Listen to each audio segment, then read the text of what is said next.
പ്രധാനമന്ത്രി നരേന്ദ്രമോദിയെ പ്രകീർത്തിച്ച് വീണ്ടും doctor Shashi Tharoor M P രംഗത്ത് വന്നു. നരേന്ദ്രമോദി വ്യക്തിപ്രഭാവമുള്ള നേതാവെന്ന് doctor Tharoor.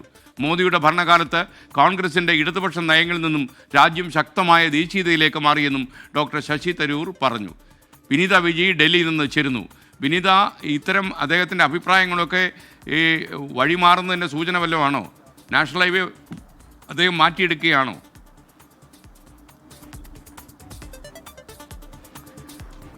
Very good morning. S K സൂചിപ്പിച്ചതുപോലുള്ള ചില ആശങ്കകളും ഒപ്പം തന്നെ അത്തരത്തിലേക്കുള്ള ചില ആരോപണങ്ങളും പ്രത്യാരോപണങ്ങളും ഒക്കെ BJP-യിലും ഒപ്പം തന്നെ കോൺഗ്രസിലും ഒക്കെ തന്നെ ഉണ്ട്. ഇത് കൂടാതെ തന്നെ ചില രാഷ്ട്രീയ നിരീക്ഷകരൊക്കെ ഇതുമായി ബന്ധപ്പെട്ടുകൊണ്ടുള്ള ചില വിമർശനങ്ങളും അവരുടേതായിട്ടുള്ള നിരീക്ഷണങ്ങളും ഒക്കെ വെക്കുന്നുണ്ട്. പക്ഷേ ആ റൂട്ട്, ആ ഹൈവേയിലേക്കുള്ള റൂട്ട് എങ്ങോട്ടാണ് ഈ പോകുന്നതെന്ന് മാത്രം മനസ്സിലാകുന്നില്ല. തരൂർ തന്നെ നേരത്തെ പറഞ്ഞിട്ടുണ്ട് തൻ്റെ റൂട്ട് ശരിയായ ദിശയിൽ തന്നെയാണ് പോകുന്നതെന്നൊക്കെ തരൂരും നേരത്തെ വ്യക്തമാക്കിയതാണ്. ഇപ്പോൾ അദ്ദേഹം ലണ്ടനിലാണുള്ളത്. ഏതാണെങ്കിലും കഴിഞ്ഞ ദിവസം അദ്ദേഹത്തിന്റെ ഈ അടിയന്തരാവസ്ഥയെ പരാമർശിച്ചുകൊണ്ടുള്ള അദ്ദേഹത്തിന്റെ ലേഖനം വലിയ വിവാദങ്ങളിലേക്കൊക്കെ തന്നെ വഴിവെച്ചിട്ടുണ്ടായിരുന്നു.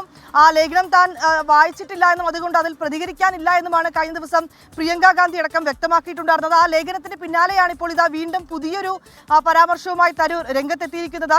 ലണ്ടനിലുള്ള ജിൻഡൽ ഗ്ലോബൽ സർവകലാശാലയുടെ ഒരു പരിപാടിയിൽ പങ്കെടുത്തായിരുന്നു അദ്ദേഹം ഇത്തരത്തിലേക്കൊരു പരാമർശം നടത്തിയിരിക്കുന്നത്. പ്രധാനമന്ത്രി നരേന്ദ്രമോദി അദ്ദേഹം വീണ്ടും ആ പരിപാടിയിൽ പ്രകീർത്തിച്ചിരിക്കുകയാണ്. അദ്ദേഹം പറയുന്നത് മോദി വ്യക്തിപ്രഭാവമുള്ള നേതാവാണെന്നാണ് അദ്ദേഹം പറയുന്നത്.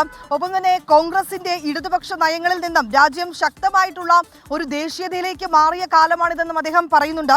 വ്യക്തിപ്രഭാവമുള്ള നേതാവിന്റെ നേതൃത്വത്തിലും ഒപ്പം തന്നെ കേന്ദ്രീകൃത ഭരണത്തിലുമാണ് ഇത് സാധ്യമായതെന്നുമാണ് ശശി തരൂർ വ്യക്തമാക്കിയിരിക്കുന്നത്. നേരത്തെ സൂചിപ്പിച്ചതുപോലെ ലണ്ടനിലെ ഒരു സർവകലാശാലയിൽ പരിപാടിയിൽ പങ്കെടുത്തുകൊണ്ടായിരുന്നു പ്രധാനമന്ത്രി നരേന്ദ്രമോദിയെ വീണ്ടും ശശി തരൂർ പ്രകീർത്തിച്ചിരിക്കുന്നത്. ഇതിനു മുൻപ് നേരത്തെയും സമാനമായിട്ടുള്ള ചില പരാമർശങ്ങൾ അദ്ദേഹത്തിന്റെ ഭാഗത്ത് നിന്ന് വന്നിട്ടുണ്ടായിരുന്നു. അതിലൊക്കെ തരൂരിനെതിരെ നടപടി സ്വീകരിക്കണം എന്നൊക്കെ കോൺഗ്രസിലെ ഒരു വിഭാഗം നേതാക്കൾ പറഞ്ഞിട്ടുണ്ടായിരുന്നുവെങ്കിലും തൽക്കാലം തരൂർ ഇങ്ങനെ പോട്ടെ, അതുമായി ബന്ധപ്പെട്ടുകൊണ്ട് ഒരു കടുത്ത നടപടിയിലേക്ക് പോകണ്ട എന്ന് തന്നെയാണ് ഹൈക്കമാൻഡിന്റെ തീരുമാനമെന്നാണ് നമുക്ക് മനസ്സിലാക്കാൻ കഴിയുന്നത്. പക്ഷെ അങ്ങനെ പറയുമ്പോഴും ഈ നിരന്തരമായിട്ട് ഇത്തരത്തിലേക്ക് വരുന്ന മോദി പരാമർശവും ഒപ്പം തന്നെ കോൺഗ്രസിനെതിരെയുള്ള ചില വിമർശനങ്ങളും ഒക്കെ പാർട്ടിയിലെ ഒരു വലിയ വിഭാഗം നേതാക്കളെയും ചൊടിപ്പിക്കുന്നുണ്ട് എന്നത് തന്നെയാണ് നമുക്കിപ്പോൾ അറിയാൻ കഴിയുന്നത്. S K.